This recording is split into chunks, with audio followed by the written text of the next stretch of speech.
With COVID-19 intensifying pre-existing inequalities in society and enabling a massive wealth accumulation by the world's most affluent, U.S. Senator Bernie Sanders has proposed a new wealth tax intended to capture a proportion of the wealth produced during the pandemic.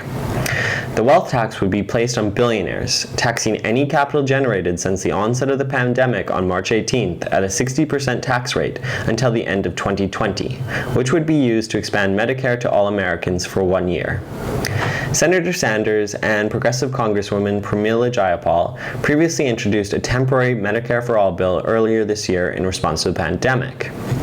Using a model created by the think tanks Americans for Tax Fairness and the Institute of Policy Studies, Sanders' proposal is estimated to generate approximately $422 billion by taxing the wealth gains of 467 billionaires.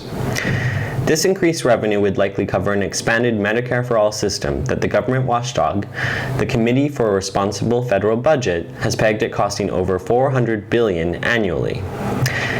And honestly, regardless if it didn't, we have witnessed for decades that Republicans, often with the aid of Democrats, have been comfortable borrowing billions of dollars annually to create artificially low tax rates on the rich that produce never-ending structural deficits. Creating a more progressive tax structure in the middle of a pandemic and economic depression, which ensures the millions of working families who have lost their jobs, and in turn their health coverage, so that they can still have access to health care, is in actuality the very least government can do. In Canada, a similar push to enact a wealth tax has gained momentum. Burnaby New Westminster NDP MP Peter Julian recently introduced a wealth tax in the House of Commons. The tax is structured on taxing assets over $20 million at a 1% tax rate. Mr. Julian believes the tax could generate an additional $5.6 billion in revenue based on models done by the Parliamentary Budget Office. Polling done by Abacus Data revealed that most Canadians widely approve such a tax. The poll found that respondents believe that those with the greater means should pay more to help Canada come out of the fallout related to COVID-19. The data also revealed that 75% of those polled favored a 1 to 2% tax on fortunes over $20 million, breaking down with 31% supportive of the policy and an additional 44% firmly in support. This result even includes 69% of self-identified conservative voters. As the Broadbent Institute highlighted in their comment on the proposal, quote, "Today only a handful of advanced economies levy an annual tax on wealth. Though inheritance taxes are still quite commonly levied on large fortunes being passed from one generation to another, the tax burden in most advanced economies has shifted from taxation of capital and the affluent to taxes on labor and ordinary working families over the past 3 decades or so," end quote. Some commentators have come out and called this proposal class warfare, but this assessment is honestly quite naive.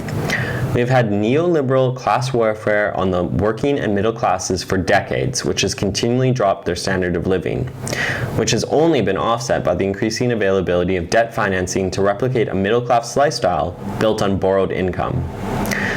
Quite frankly, I don't think a wealth tax alone will be the panacea. The way successive governments have rigged the tax system for decades that enables the increasing concentration of wealth in the hands of fewer people won't be overcome with a single tax. I think we also need to look at taxing capital income similar to the way we tax labor after a certain amount earned, since the majority of stocks are overwhelmingly owned by the top 10 to 20% of wealthy Canadians. You may own a few shares of a company or have mutual funds. Nevertheless, when your portfolio produces hundreds of thousands or even millions of dollars a year, and the tax you pay on that income is less than what your secretary pays on their income, we have a system designed to perpetuate inequity. We also need an estate tax for the affluent that captures some wealth between generations to avoid becoming a 21st century feudal system designed to cushion the lives of trust fund babies. These deficiencies that accelerate inequality aren't bugs in our tax system. They're purposeful features that increase wealth for the well-heeled elites at the expense of the working class that is forced to take on a disproportionate share of funding of government services.